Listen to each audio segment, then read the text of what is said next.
Welcome to Lifestyle Solopreneur, the community for entrepreneurs who put lifestyle first. Join your host Flavia Barris as she interviews successful lifestyle solopreneurs and shares ideas to help you find the perfect balance between lifestyle, business, and self. Flavia is an attorney, marketing expert, and founder of several online academies. She's been featured in major media including BBC World News, The Wall Street Journal, The New York Post, ESPN Television, and more. Join us for this episode of Lifestyle Solopreneur. Hey, Lifestyle Solopreneurs. Today we get to meet Tim Packer. He is a celebrated Canadian artist and also a former police detective who walked away from a stable career to chase a lifelong dream. He has since built a thriving multi-million-dollar art business, selling originals, self-publishing prints, and running a top-tier online art academy that's helped thousands of artists grow.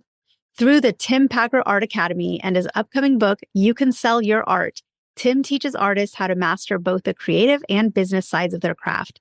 He's passionate about demystifying success in the art world, breaking down what actually works and what doesn't, and how to stop believing the myth that you either have talent or you don't.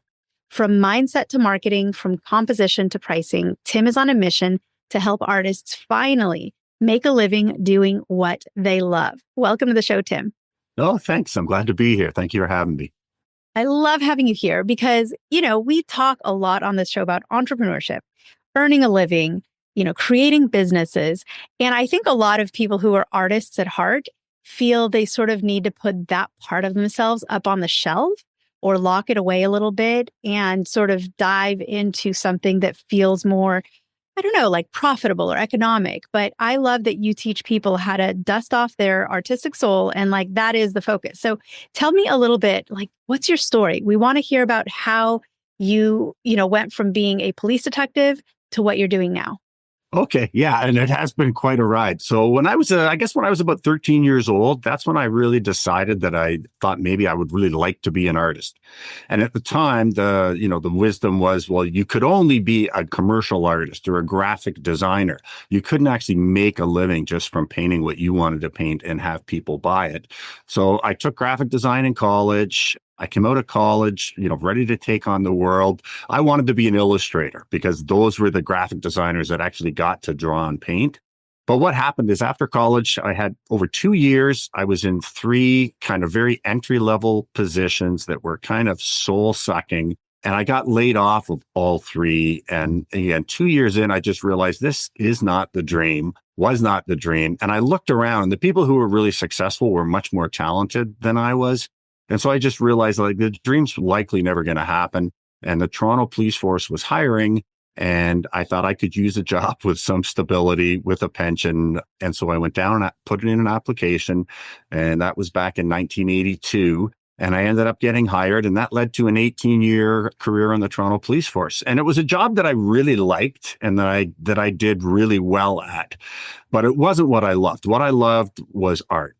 And then I guess around the mid-90s, a couple things happened. One of them was that a good friend and fellow police officer was murdered on the job.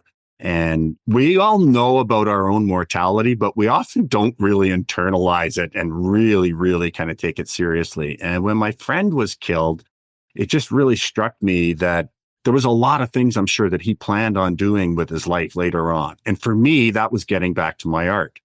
I went about a 10-year period where I didn't draw, didn't paint, didn't do anything. I was like, I'll get to that when I retire. And then when my friend was killed, it just really struck me that, if that was me, most of my friends and people who knew me at work didn't even know that art was a part of who I was. I was an artist, but I was not creating art. And I just decided that was no longer going to be accessible. So I started getting back into my painting and painting 3 times a week. And that was at the same time that I discovered the whole idea of the growth mindset, that talent is not something you either have or don't have. It's something you develop. And the more I read about this, the more 2 things happened. I was very intrigued by it, but it also really kind of shook me because it made me realize that maybe I had given up on my dream prematurely. And instead of doing a job that I just liked, I could have been actually making a living doing what I loved. And so I decided that I was going to live my life for the next year as though I believed in the growth mindset. So I started scheduling my painting time just like it was work time. And I started looking at what are the things that I need to improve upon, like what are the dominoes, as Tim Ferriss refers to them, that if I knock them over, they're going to make a huge difference. And instead of avoiding those things, I kind of like took them head on.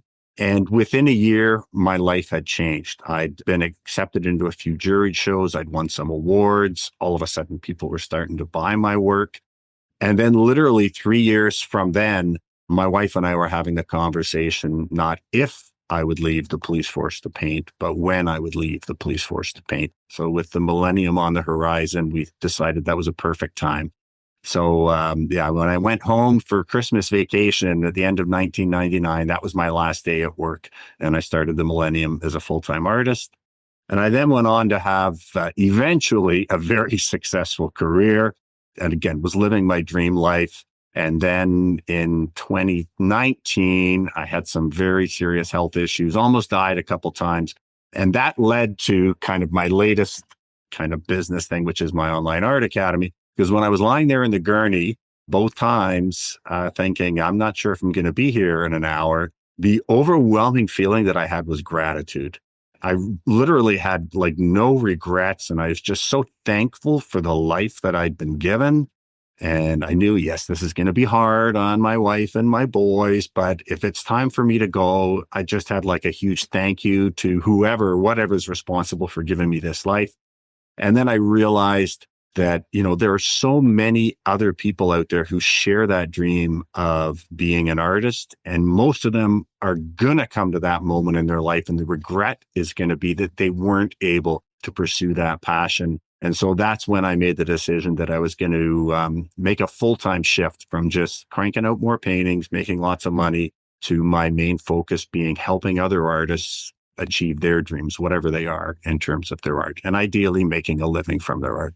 All your students are so lucky that you have that mindset where you have shifted to teaching and mentoring others, because, there are a lot of people in the world who are sort of where you were many, many years ago, sitting in a job that might actually be quite satisfying, or they may be happy with their job, but it's not their art, right? What kind of art I know you paint, what, subject matter, or how would you describe your art? Or is it very varied with lots of different types of art that you're into? I love hearing about what people do, what that vision is that they can render with hands or sculpture or whatever it is you're working with.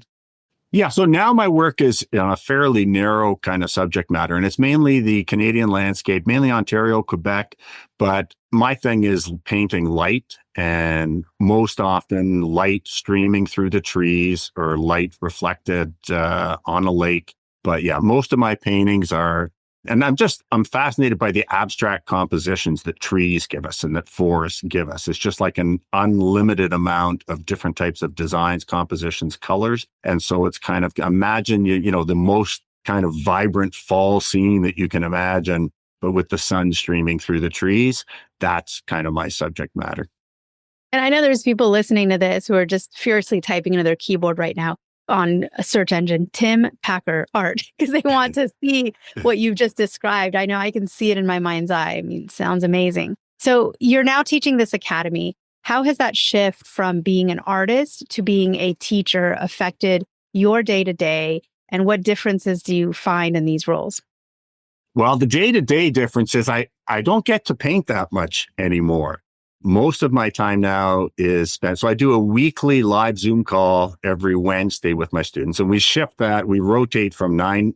One week it'll be 9:30 in the morning. The next week it'll be noon, and the next week it'll be 6, because I've got students around the world. I mean, and we do it just like this on Zoom. And a lot of my time now is spent creating content for the courses or content to help promote the Art Academy, which, I mean, we've spent the last couple of years deeply involved in kind of using social media marketing and that to get the word out there, where we've pretty much realized now that YouTube is that's the vehicle that works best for me.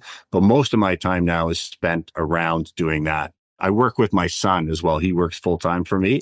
And we just recently moved, my wife and I, up to Georgian Bay to kind of our dream home there. And so like 3 or 4 times a week now, I'm on a Zoom call with my son, and he runs the whole back end. He runs the website. We also publish prints of my work and sell them internationally. So he looks after all of that too. But yeah, most of my time now is focused around my students. And it's kind of funny because when I first had the thought that, okay, I'm gonna focus full time on the Art Academy. And the one thought I had was like, I love going into my studio every day. I love being only responsible for me. Do I really want to spend my days talking to struggling artists and, about how hard it is to be an artist and, all of the problems that come with that? And the answer that came to me was, yeah, I do. And I still love it. I get on my calls with my artists. They usually go an hour and a half to 2 hours a day. And I'm still pumped up at the end. And then we also do, whenever anyone buys even just like one of my online courses, which are just recorded courses, they get access to one live group Zoom call. Like every couple months, we'll do that with people who have bought the courses. And my last one I did went 4.5 hours. And I was still kind of jacked at the end of the 4.5 hours because I just love talking about art, about the business of being an artist. And I love it when you can just see light bulbs go on over people's heads and that you're actually giving them stuff that's going to be very valuable and maybe helping their life turn into the dream life they'd always imagined. I love this. Tell us about your book, because your book is doing this for people. It's getting into their head the idea that they can make a living from their art. And you've actually made a very generous offer of getting a few chapters of your book to our listeners for free. But tell us about the book first, and then we'll explain how to get those. Okay. Yeah. So like I say, I've been doing videos on YouTube for artists, like free content, for 10 years. And the Art Academy we've been doing for 5. But I also, I wanted to make it available, so that anybody could afford this. But also the one thing I got from my students, and I realized that, like going through video courses can be time consuming, especially if you just want to go and find that one section, whether it was on copyright or on how to price your art or on mindset or on developing your own unique voice. Where the beauty of a book is, it's basically everything that I've learned and put into all of my teaching, all in one place where you can flick through it and find it immediately. And it's set up into 4 sections, basically. In the first one, I just break down a bunch of myths about the whole idea of making a living from your art. The second section, I go through my story in quite detail, how I went from being a police officer who thought I wasn't talented enough to being an artist to the point where I am now, where people say, oh, you're so lucky you have this gift. And then in the third section, we really talk about developing the art, because that is the most important thing. And then in the fourth section, then it gets into the business side of things, when it's time to start selling, and then how to actually go about doing that, and social media, dealing with galleries, selling online, all of that kind of stuff. Give us some case studies, students who've come to you who were maybe not doing really anything in the arts as a way to make a living and have come a long way and have grown into probably what they envisioned as a kid, right? Because in some ways we can spend our whole lives trying to just get back to what we found important and what we found appealing when we were young, before we had to pay rent and, pay for groceries and put gas in the car and all the things. So tell us a couple of case studies of people that have come through your program that have made some huge transformational steps. Okay, so I'll talk first about Emily Valentine. So she was studying veterinary science at university. She was going to be a vet. She was working at a clinic part-time, but what she really wanted to be was an artist. And she had been following me on YouTube. And so I guess I have to backtrack a little bit. Back in 2017, I mentored a young artist who was the daughter of a friend of mine. I just happened to get to know her through her dad. The long story short, she decided she didn't want to be a landscape architect. She wanted to be an artist. Her name was Brooke Cormier, who's now like a social media superstar. But anyways, I said to her, if she was willing to have our sessions filmed, I would be happy to mentor her. And then I would just put them up on my YouTube channel. So I did that. I think it was between 2015 and 2017. And she has just gone on to incredible success. So Emily Valentine was this other girl, probably about 5 years younger than Brooke, who had been watching this whole series with me, with Brooke on YouTube. And just after one more of my YouTube videos where I say, listen, it's not about some gift. It's not about luck. If you really want to do this and you've got the passion and the willingness to learn and a work ethic, you can do it. And she decided, okay, I'm going to try. And at that time, I was just starting the Art Academy. So she was one of the first people who signed on with my Art Academy. And that was actually during COVID. So she just kind of put her head down for like a year and kind of worked away. And then she went and did her first art festival, which was the Toronto Artist Project. I think it was in 2022. And she sold out in her very first show, totally sold out like in the first day. And then she had to go get paintings that she had given to her parents and hang them on her wall. So she didn't have blank walls. And the same thing happened to her at her next two festivals in spite of raising her prices. And then I got a panic call from her where she was saying, okay, Tim, I have a festival coming up this weekend. I know I need to raise my prices, but like, I don't know how much, but I'm afraid of leaving money on the table. But if I don't raise them if I raise them too high, I won't have any sales.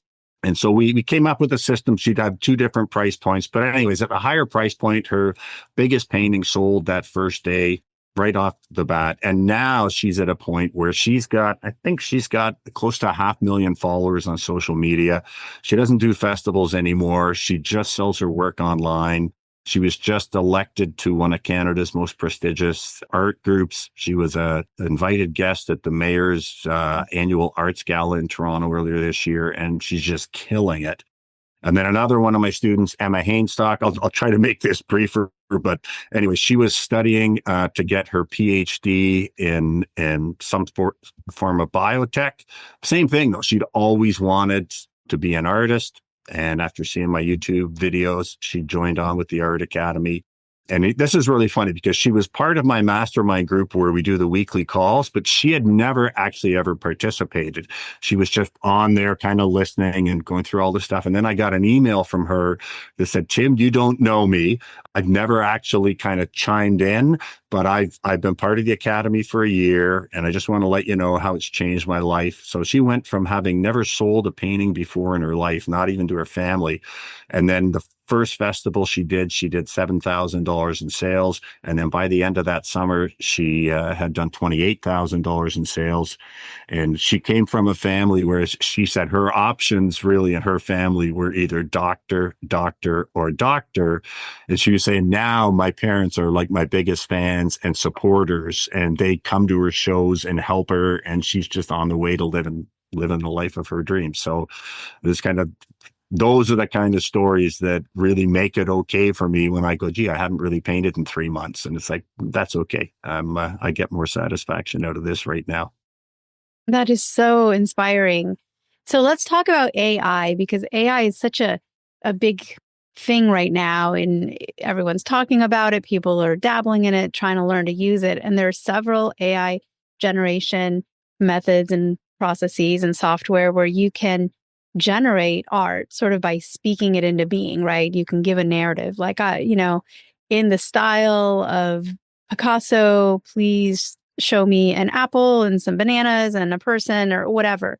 And do you think that AI is going to either, and it could be a combination of all this, but either make more people be able to become artists, because now you don't have to know how to use a paintbrush to create something visual. You can sort of speak it into being and come up with some interesting things. Or do you think AI is actually going to make human-generated art more valuable because it'll somehow become even more rare and special because a person, not, an algorithm or a computer program, came up with this artwork? Or do you think a lot of artists will no longer be able to make a living with art because of AI? So there's so many different ways that could branch out. And I'm just curious what someone who's an expert in this world like you thinks about AI. I think of AI in much the same way as photography. When photography first came on the scene, it was like, oh my God, this is going to put artists out of business, right? Why do we need artists when we can just snap a picture and there it is, we have it. And obviously that didn't happen. I think AI is a tool like any other. I do think the second version, though, of the fact that it's going to make actually original art generated by the hand of an artist more valuable. And I've seen that already in my career. Just everything we have now is so automated. There's so much kind of technology in it that there is a real kind of need and want for people to have something that was touched by the hand of an artist. Whether it's a painting, whether it's a handcrafted piece of furniture or whatever. So I think that will always be there. And the other thing about AI, it's kind of like, if you can learn how to do something in a weekend, then anyone can do it.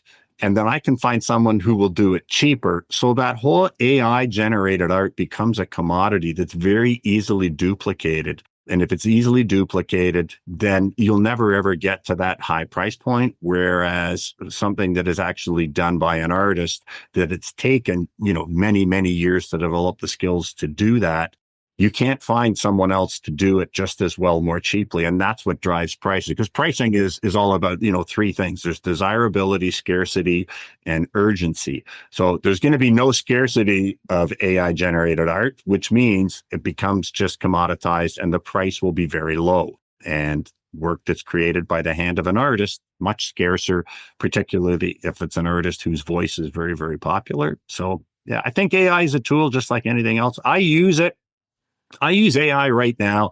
I know there's people out there who are artists who are just rolling in their graves, but I use it, for example, for my YouTube channel. So because you have to do the timestamps and the description in the YouTube channel for each YouTube video. But what I'll do now is I'll just take the transcript of the YouTube video and I'll plug that into Chat GPT. So it's my video of me kind of doing whatever. And I'll just say, can you break down the timestamps here and give me a description that I can place in the description of my YouTube video? Well, that used to take me 2 or 3 hours to do for every video. Now I can get Chat GPT to do it for me in a couple minutes. So I think it's just a tool like any other, and it'll sort itself out. But no, I don't see it putting real artists out of business. Let's talk about where people can connect with you. The first thing is I'll mention, like all of the generous offers and free resources that our guests offer to all listeners, we will put a link to the first, the 5 free chapters from your book. The book is called You Can Sell Your Art. That link will go into our vault. We call it the podcast guestgift.com vault. So if you go to podcastguestgift.com, that's where all of those links live. You can also go direct, I believe, from your website, Tim. So tell us where somebody can find that resource as well as learn more about your academy and about you. Sure. They can just go to www.timpackerartacademy.com.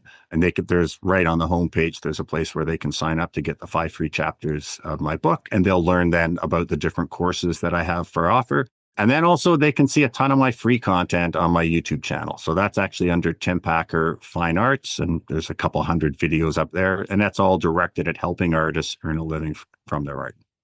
And Tim, I'm so glad that you're out there doing what you're doing.